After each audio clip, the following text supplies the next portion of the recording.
मुंबईमधून बघूयात, मात्र बातमी अतिशय धक्कादायक आहे। मेट्रोच्या कामासाठी खोदलेल्या खड्ड्यामध्ये कोसळून एका महिलेचा दुर्दैवी अंत झालेला आहे। मुंबईच्या अंधेरी पूर्व परिसरात ही दुर्घटना घडली आहे। सेप्स कंपनीच्या समोर मेट्रो लाईन 3चं काम सुरू आहे आणि या ठिकाणी खोदलेल्या खड्ड्यात महिला पडली आहे। 100 मीटर ही महिला वाहून गेलेली आहे। घटनेची माहिती मिळताच अग्निशमन दलाचे जवान हे घटनास्थळावर दाखल झाले।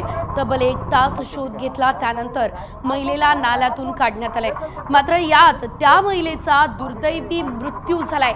दरम्यान काम केल्यानंतर हा रस्ता पालिकेकडे हँडओव्हर करायचा होता, मात्र मुंबई महापालिकेने पत्र लिहून संपूर्ण रस्त्याचा पहिल्यासारखं काम करून मग हँडओव्हर करा असं पत्र दिलं।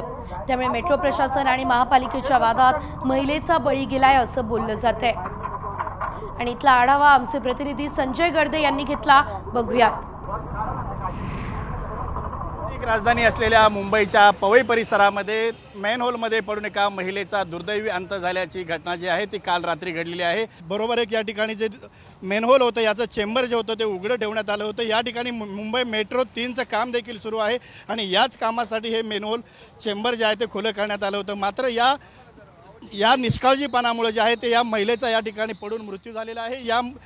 आपण या पाहू शकतो, या ठिकाणी जे मेनहोल दिसते आता महापालिकेच्या माध्यमातून या झाकण जर या ठिकाणी टाकण्यात आलं असेल, या ठिकाणी ही महिला पडल्यानंतर साधारणपणे 150 मीटर दूरपर्यंत त्या परिसरामध्ये आपण पाहू शकतो या ठिकाणी जी आहे ती वाहून गेली। महापालिकेच्या माध्यमातून आणि अग्निशमन दलाच्या जवानांच्या माध्यमातून त्या महिलेचं या ठिकाणी सुटका करण्यात आली। मात्र या ठिकाणी तिला जेव्हा बाहेर काढण्यात आलं तोपर्यंत तिचा या ठिकाणी जो आहे तो दुर्दैवी अंत झाला होता। कॅमेरा पर्सन नितीन बोडारे समी संजय गडदे, साम टीव्ही।